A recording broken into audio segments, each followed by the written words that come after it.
శ్రీమాత్రే నమ. జయ గురు దత్తాత్రేయ నమ. తులారాశి వారికి ఈ వారంలో శుక్రుడు 12వ స్థానంలోకి మారి అత్యంత బలవంతుడై ఉన్నాడు.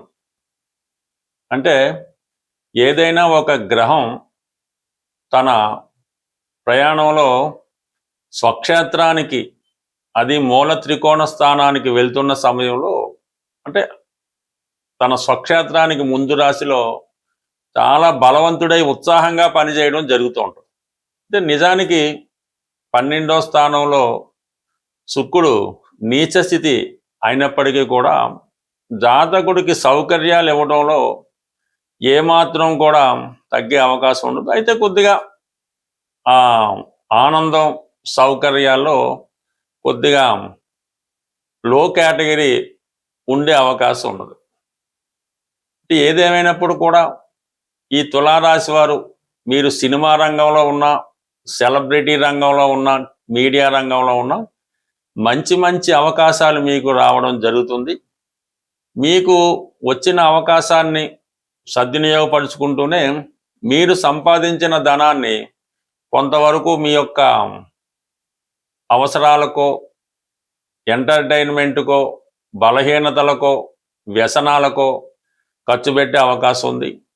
చాలా కాలంగా మీకు దూరంగా ఉంటున్నటువంటి ఒక ఎక్స్ అనుకుందాం, స్నేహితుడు అవ్వచ్చు, స్నేహితురాలు అవ్వచ్చు, తిరిగి మళ్ళా మీ జీవితంలో ప్రవేశించడం జరుగుతుంది. అది మీకు సంతోషాన్ని కలిగించినప్పటికీ కూడా ఆర్థిక పరంగా మీకు కొంత నష్టాన్ని కలిగించడం జరుగుతుంది. అలాగే మీ నేమ్ అండ్ ఫేమ్కి కూడా కొంత భంగం కలిగే అవకాశం ఉన్నది. కాబట్టి ఏదైనా ఈ తులారాశి వారు గతంలో దూరమైనటువంటి బలహీనతల్ని తిరిగి మళ్ళా మీ జీవితంలో ప్రవేశించే ప్రయత్నం చేయొద్దు. దానివల్ల కొంత ఇబ్బంది, నష్టం కలిగే అవకాశం ఉన్నది. ఇది జాగ్రత్తగా ఆలోచించి నిర్ణయం తీసుకోవడం మంచిది. ఇక ప్రధానంగా దశమ స్థానంలో రవి దిగ్బలుడై ఉండి తృతీయాధిపతి గురువుతో కలిసి ఉండడం వల్ల ఉద్యోగపరమైనటువంటి అభివృద్ధి, ప్రమోషను రావడం జరుగుతుంటుంది.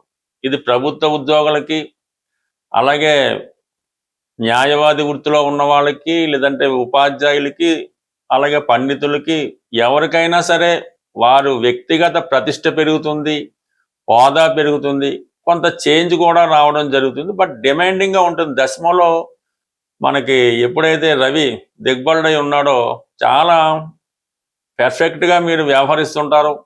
ఎవరికి ఎక్కడ తావు లేకుండా వృత్తిలో చాలా నిష్పక్షపాతంగా వ్యవహరించడం జరుగుతూ ఉంటుంది. సో దానివల్ల మీకు ప్రశంసలు రావడం జరుగుతూ ఉంటుంది. అలాగే వృత్తిపరంగా హోదా కూడా పెరిగే అవకాశం ఉన్నది. ఇది ఎక్కువగా విద్యావంతులకి, పండితులకి, లెక్చరర్స్కి బాగా చాలా మంచి సమయం. కంప్లీట్గా మీ యొక్క వృత్తికి తగిన గుర్తింపు రావడం జరుగుతుంది. అయితే గతంలో కన్నా మీరు ఎక్కువ హార్డ్ వర్క్ చేయవలసి ఉంటుంది. అంటే ఒక డబల్ డ్యూటీ చేయవలసిందే. ఎందుకంటే ప్రస్తుతం శని భగవానుడు 6వ స్థానంలో వక్రించి ఉన్నాడు.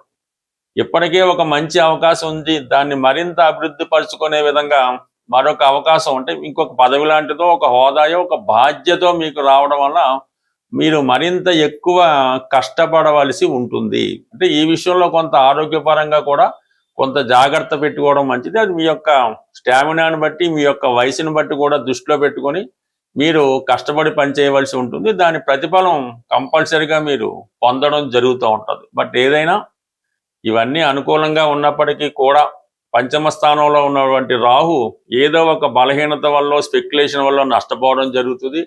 అష్టమంలో ఉన్నటువంటి కుజుడు భూముల మీద సంపద వచ్చినప్పటికీ కూడా ఇది సడన్గా ఏదైనా ఒక ఇబ్బంది లాంటిది రావడం జరిగే అవకాశం ఉంది. భార్యాభర్తల మధ్య వైవాహికపరమైనటువంటి ఇబ్బందులు కానీ, భార్యాభర్తల్లో ఎవరో ఒకరికి ఏదో ఒక ఇబ్బంది కలగడం వల్ల ఒకపాటి ఇబ్బందులు, మనస్పర్ధలు, చికాకులు వచ్చే అవకాశం ఉంది. సడన్గా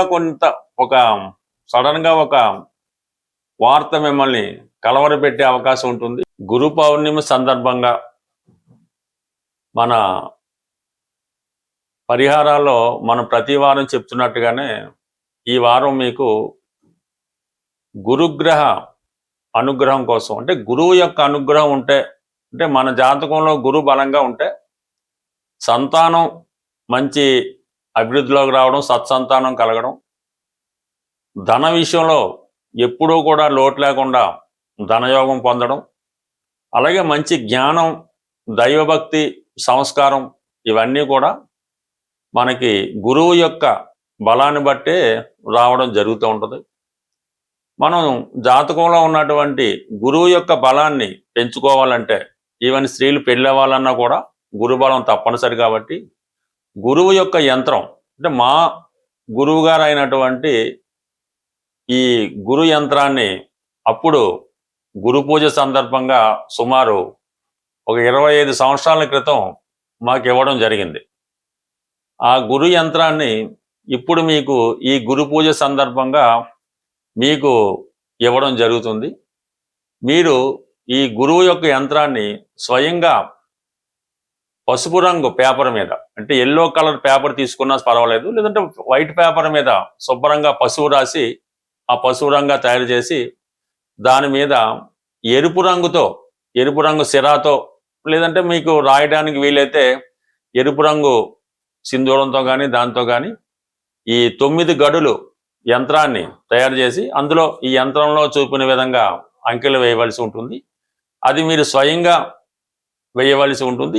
ఈ యంత్రాన్ని మీరు తయారు చేసినంత సేపు కూడా మనసులో ఓం నమస్వాయ అనుకున్నా పర్లేదు, ఈ కింద ఇచ్చిన గురు మంత్రాన్ని చదువుతూ తయారు చేయనా పర్లేదు, బట్ ఓం నమస్వాయ అన్నది సర్వసా బాగుంటుంది. కాబట్టి ఆ నిష్టతో మీరు గురువారం రోజు గురుహోరలో ఈ యంత్రాన్ని ఏ సైజ్ అయినా పర్లేదు తయారు చేసి మీ పర్సులో, లేదంటే మీ క్యాష్ బాక్స్లో, లేదంటే మీ వ్యాపార సంస్థలో, మీరు ఎక్కడన్నా సరే ఇది పబ్లిక్గా పెట్టుకోవచ్చు, లేదంటే మీరు బీరువాలో అన్నా పెట్టుకోవడం వల్ల కంప్లీట్గా మీకు ఈ గురుబలం పెరుగుతూ ఉంటుంది.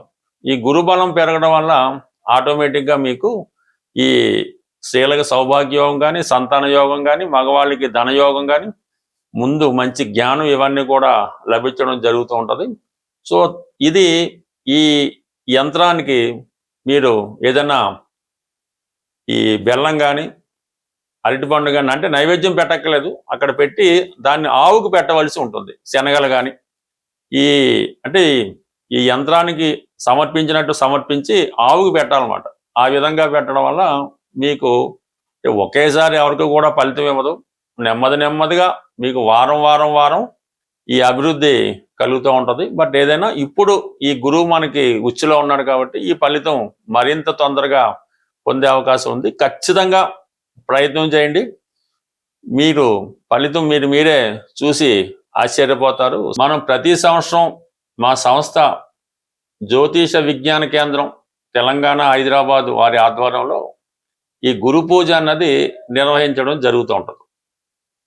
మరి ఈ సంవత్సరం మన హైదరాబాద్లోని సూరవరపు ప్రతాప్ రెడ్డి తెలుగు యూనివర్సిటీ, అంటే నాంపల్లిలో ఉంటుంది, ఆ యూనివర్సిటీలో మన ఈ సమావేశ మందిరంలో ఈ ఆగస్టు 2వ తారీఖున ఈ సమావేశం నిర్వహించడం జరుగుతుంది.